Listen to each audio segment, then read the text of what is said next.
I was going through some old papers and I found, because as you know, when I find interesting articles, I often print them out and then do a BBC on them. So I found an interesting article. It's from the New York Times from April 15. So it's been sitting in the drawer for a while. But it's just as I think, relevant as before. So it's called The Power of Starting with Yes. Okay, and it's been written by a man named Tony Schwartz. So he said, I once served on a committee led by a powerful woman. She had strong views, but what I remember most is that whenever I spoke, she nodded her head vigorously and affirmatively. Over time, I learned that her nodding didn't mean she necessarily agreed with me. Even so, I always sensed that she was listening closely and carefully, considering what I had to say. So I know that for myself, when I give a talk and sometimes there's people who are nodding or smiling, it encourages you, and then sometimes there's people who are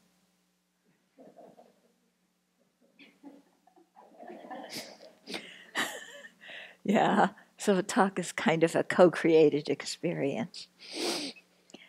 So he continues, today I make my living in part by speaking to large groups. Instinctively, I find myself scanning the audience for beacons of affirmation, people whose positive body language makes me feel valued and energized. Yes! If I happen to alight on someone shaking his head negatively or looking distracted or bored, I feel a lurch in my stomach and a surge of defensiveness. Okay, this is attachment to what?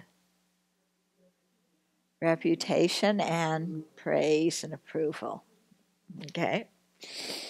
As I write this column, so you can see the attachment there, but that's not what the article's really about. Okay? As I write this column, my 2 dogs have been lying quietly near my desk. I just conducted a little experiment with them. First, I said a single word, yes, with unbridled enthusiasm. The dogs leapt to their feet, their tails wagging, and raced over to me. Then I said, no, firmly. Both dogs looked down and slunk away. I felt as bad as they did. Okay. No is first and foremost a fear response, most useful in situations of genuine danger. It's something we say instinctively and protectively to a 3-year-old when he's about to pull a lamp off a table and onto himself, or to a 15-year-old who announces she's planning to take up cliff jumping.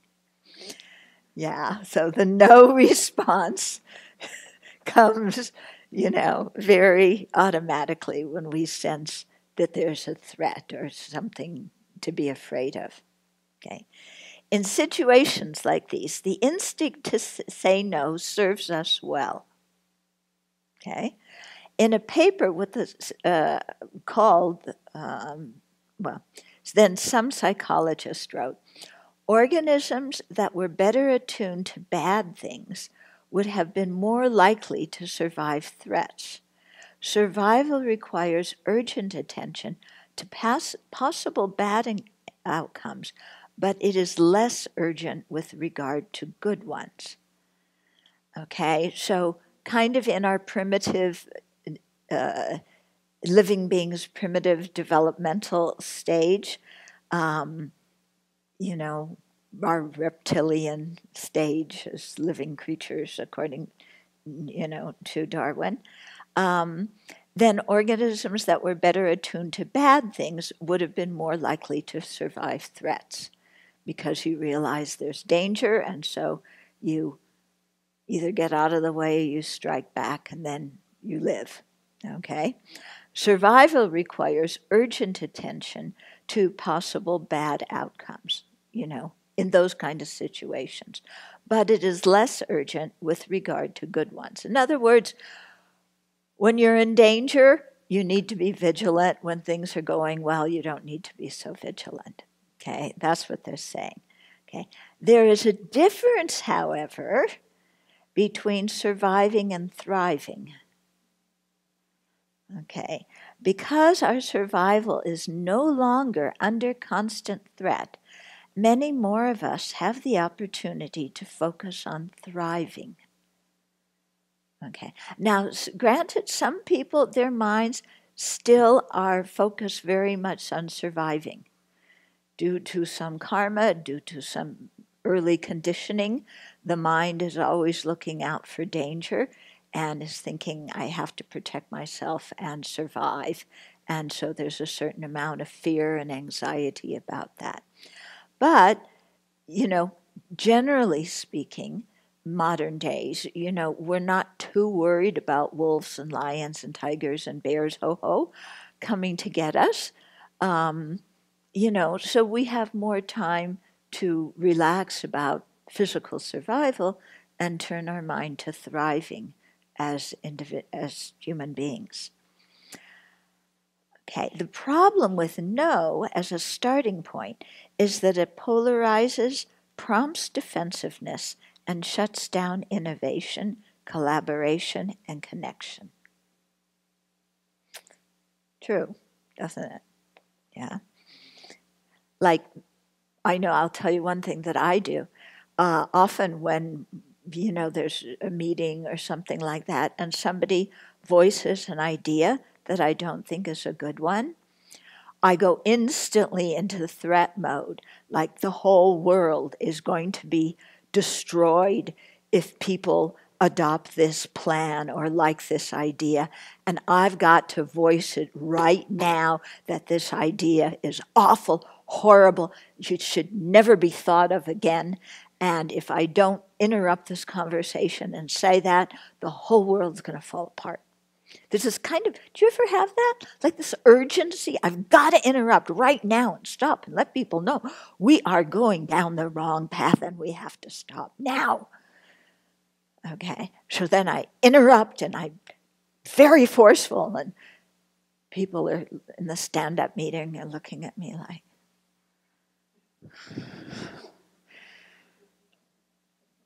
okay, there she goes again. But, inside it feels like so strong. I've got to say no right away. Okay. Of course, if I wait 10 seconds, then I realize the world will actually continue to survive. Miraculously. I don't know how that happens. But if I wait 10 seconds, then I don't have to do that. The problem is I'm afraid within those 10 seconds that everything is going to fall apart. Okay.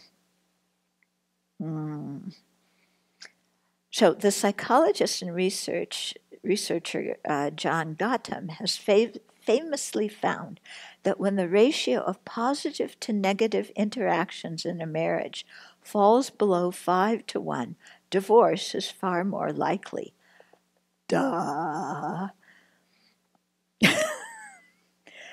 Negativity, in short, can be potent poison, and its effects are long-lasting and often pernicious.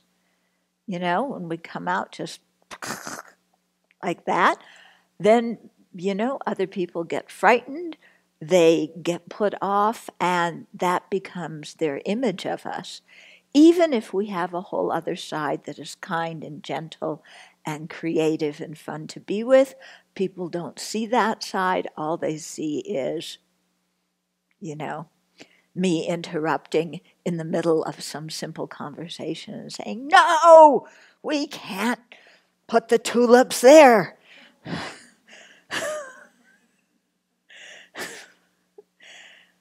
Okay. Now that you figured out how to plant the irises, we're on to the tulips. Okay. By contrast, starting with yes energizes, creates safety and trust, and fuels creativity. I learned this viscerally during an improvisation workshop at a recent company offsite meeting. One of the basic tenets of improvisational comedy, like our skits, it turns out, is to start with yes, and even more specifically, yes and. Not yes but yes and. When you work with someone in a scene, your challenge is to resist disputing, challenging, or negating whatever your fellow actor says, and instead embrace, work with it, and build on it. Okay. What I realized quickly was how good it felt to say yes and. Whether you say it out loud or in yourself, So you're doing this improv, and to say, okay, they said that, and yes, and now what can I do to create a good scene?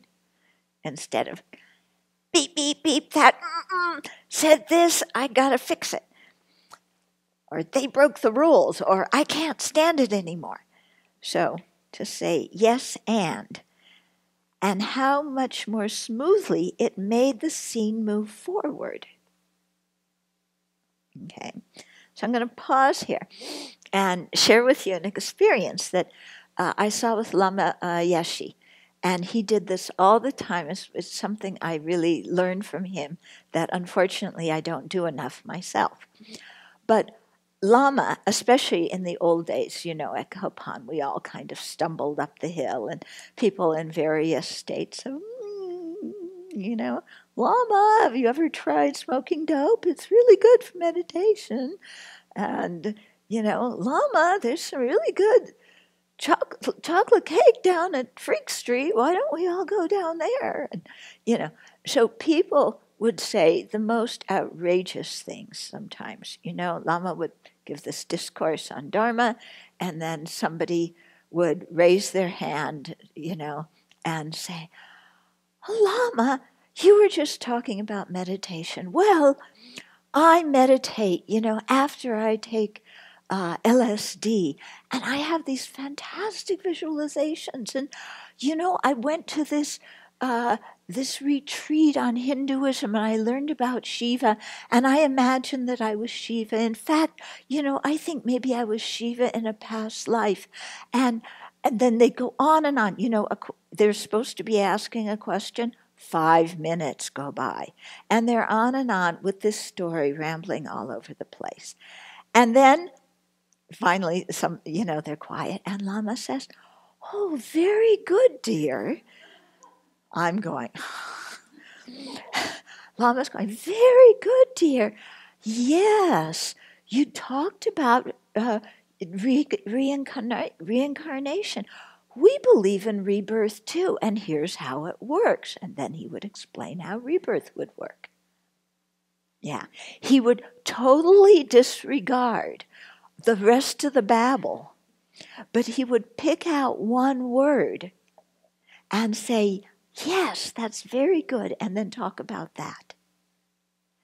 And so as a result, everybody loved Lama. Whenever he came to teach, people loved it because, he, besides making us laugh at ourselves, he had the skill of, just taking anything and then making it into a teaching. Yeah. Without saying, you jerk, I've taught you this 10 times before. Why don't you listen? He would, do something creative like that. So I really watched that, and I saw how well it worked. Okay. So why does no so frequently remain the default response in the workplace? I don't know if it's limited to the workplace, but anyway, default response, no. Partly, it's a primitive survival of the fittest instinct. If someone else suggests an idea and your response is an affirming yes, or even yes and, then she may get credit and you may not. Heaven forbid that in a work situation, that somebody else get credit for a good idea, because even if we weren't the one who thought of the idea, we want credit for thinking of it. Okay, So we're automatically like, I don't want my colleague or somebody else to seem good because then I'm not seen as good as they are. So I have to say no right away to what they say. Okay. By defending our own value, by diminishing the value of others, eventually ends up costing us, and not just because it antagonizes others. Okay, so if we do that trick and keep putting other people down, we're the one who eventually pays off. He's not mentioning creating negative karma here, but that's one way that we pay for it. Not long ago, and now he's going to go in and show an example of how it works against our own best interest to say no. Not long ago, while working with a team of senior executives, I introduced an exercise that fell outside their expertise and comfort zone. I knew from experience that all of them were fully capable of mastering the task if they were simply willing to look at the problem in front of them in a fresh way. Many of them did exactly that, but several fell short. When they finished, I suggested to one of those who struggled that I could help him complete the exercise successfully. His answer was a flat no. I'm pretty persuasive, but I could not convince him to give my approach a try. I just can't do it, he told me. Never could, never will. Yeah? How many things in our life do we have that about, or we say that to ourselves? We can see there's some opportunity to do something new or some opportunity to act in a different way or to learn a different skill or whatever, and our mind just goes, I just can't do that. Never can, never will. Yeah, like me and fixing machines. Yeah, just like, I don't know anything about it. I don't even try. What I was taught as a kid was if you try and fix a machine, you're only going to break it more, so give it to somebody who knows how to fix it. So that's what I do. And even they want to teach me how it works and help me fix it. No, I can't understand that. Shut down. Okay. When no becomes a dominant voice in our heads, it acts like an autoimmune disease, shutting down our own possibilities. So who knows what might happen if I learned how to fix a machine? You may not want to find out. Yeah, but it's this whole mind that just says, I can't do it, and so I'm not going to even try. Yeah, and this goes along with personal habits that we have, personality habits, yeah, of just saying like, well, I have a bad temper, I can't calm it. There's nothing, you just have to learn to put up with me. Anything like that. We just say no. Yeah, visualize Tara. No, I can't do it. Before you even try. Okay. When a leader starts with no, he shuts down others. When anybody starts with no, it shuts down others, leader or not. At an emotional level, the word no translates as I don't value what you're saying, and I don't trust you. Fear, anger, or resignation set in, all of which kill creativity, increase distrust, and discourage engagement. So I think we can look in our own experience, whether we say no about an action, no about a person, it kills creativity, it limits us, yeah. It increases distrust. We say no, then the other person is not going to trust us because they feel unheard. Yeah, they feel, invisible because we did discredit them. And it discourages engagement.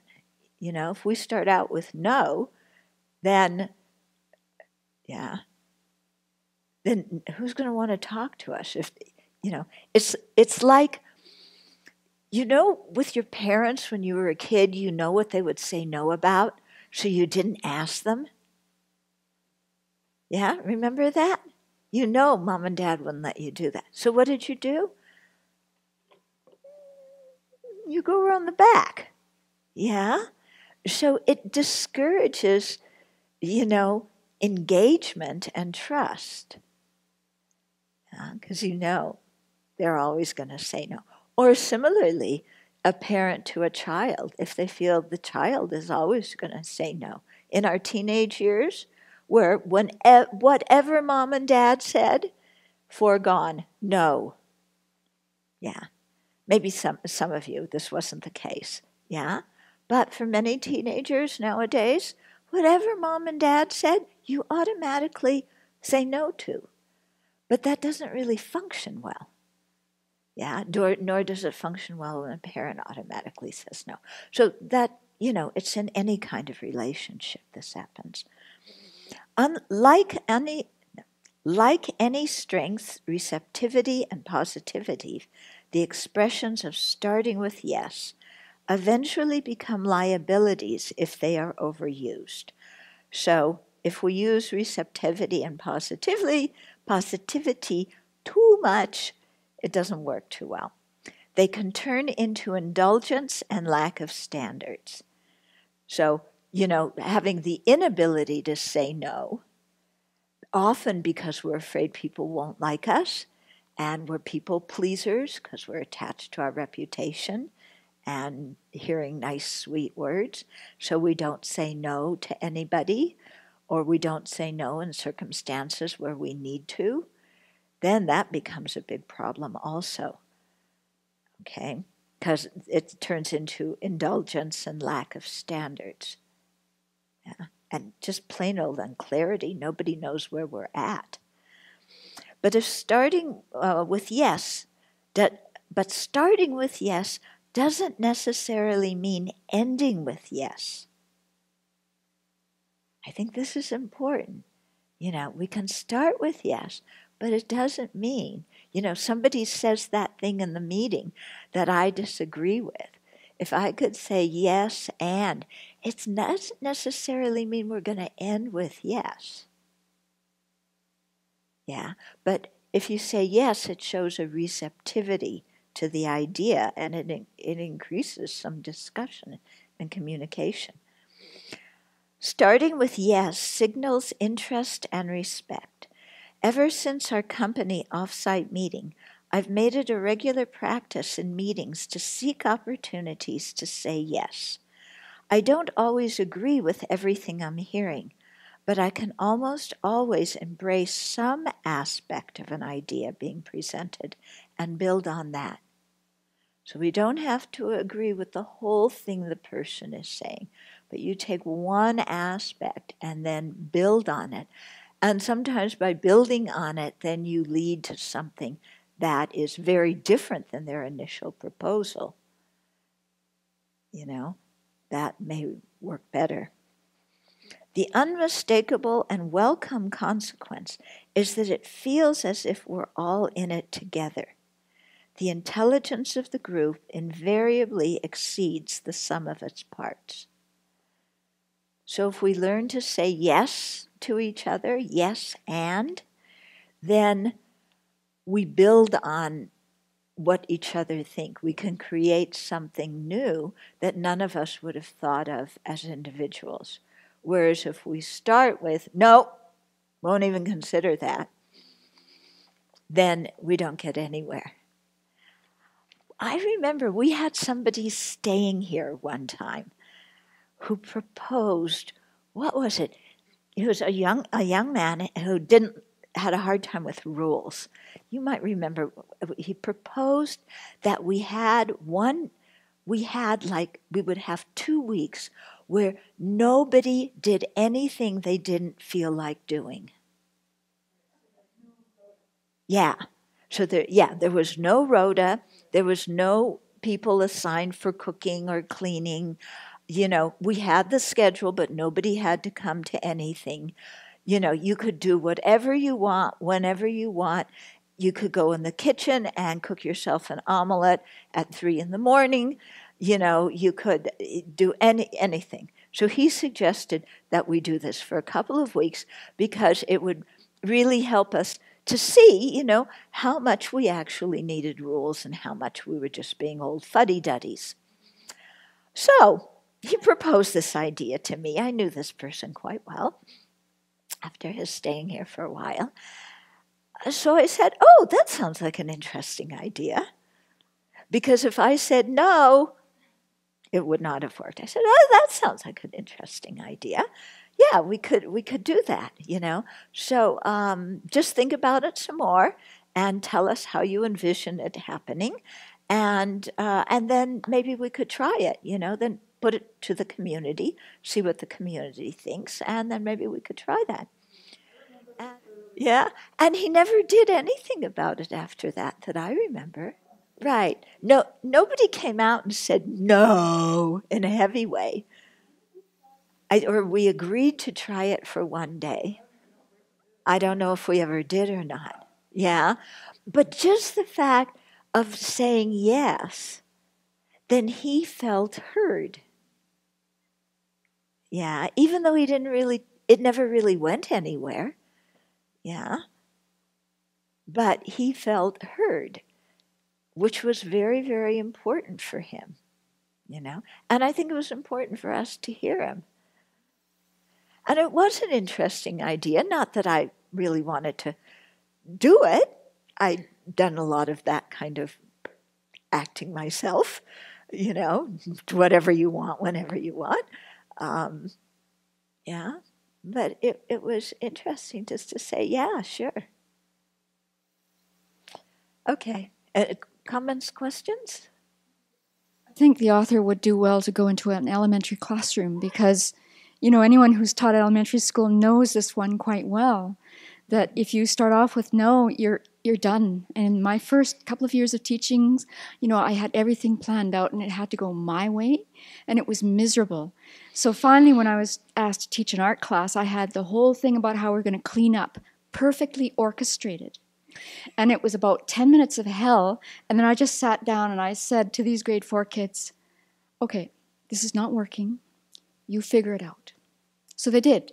It took 3 times as long, but they're all happy little campers doing the little cleanup. And a parent came in and her face was like, what are you doing? And I just said, we're cleaning up. And that's how we cleaned up every time after that, and everybody was thrilled.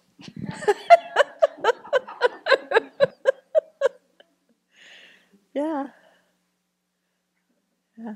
But it's interesting, isn't it, how sometimes something isn't going the way we want, you know, or we hear an idea we want, and we feel personally threatened by it, you know, as if the end of the universe is approaching. Yeah. It's quite amazing how our mind thinks, isn't it? I think that's the burden of being overly responsible. Overly responsible. You're taking your responsibilities too far. Yeah. And I think too, when we're afflicted and there's the fear response, you can't think of any other options. I was exactly in that improv situation. I was in a scene with someone that I really didn't like. I couldn't figure out what to do. I was just stuck with this actor. And then the teacher called from the sidelines, why don't you just try saying yes? And it was so hard, but it just shifted the whole energy. But I could see my personal unreceptivity to this fellow actor was like, I wasn't ready to play. I did not feel safe. I don't want to talk to you. Yeah, so in that moment, to even say yes was not in my mind. Yeah. So it was quite amazing. Something so simple changed everything. And the moment you say yes, you didn't feel the danger anymore. Yeah, that somehow no reinforces the feeling of danger. In terms of the workplace where I was working at, there were just a group of people who always said no was their first reaction to any change, any new idea, any new way of doing something. And it just made work for everybody else that much more difficult, because before you get anything going, you have to get over the no. And so it just like it became like a stagnant organization, or a stagnant feeling of stagnation, because there was so much energy invested in just getting over the no that finally there was a decision made that, okay, we're going to hear out their no, but we're going to have to go forward anyway, because staying with the no and working with it just takes too much time, and we need to move. We just need to get to do things differently. So sometimes you have to go around the no. Yeah. Yeah. It's difficult. But I think especially for each of us to look in ourselves and how when we say no, we limit ourselves. Yeah, how we put ourselves into a cage when we say, no, I'm not going to think about that. No, I'm not going to do that. No, we can't do it that way. Yeah, how much we limit ourselves. Because it's so easy to see everybody else, the faults of everybody else's no, but the faults of our own no. We are deeply embedded, and we feel that our own no's protect us. But this is something that's is really, I think, necessary for us to question.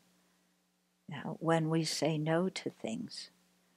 Because we're trying to realize reality, aren't we?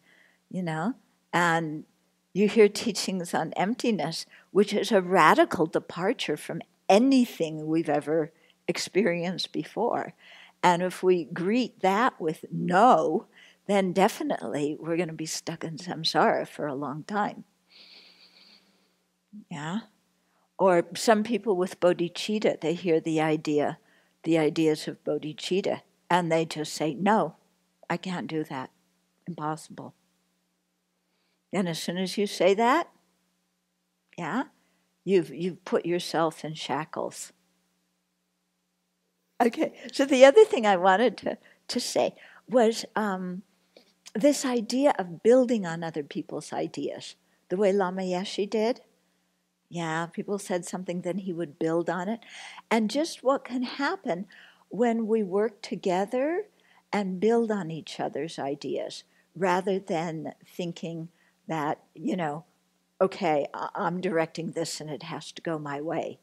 But, being able to build on ideas and come up with something bigger.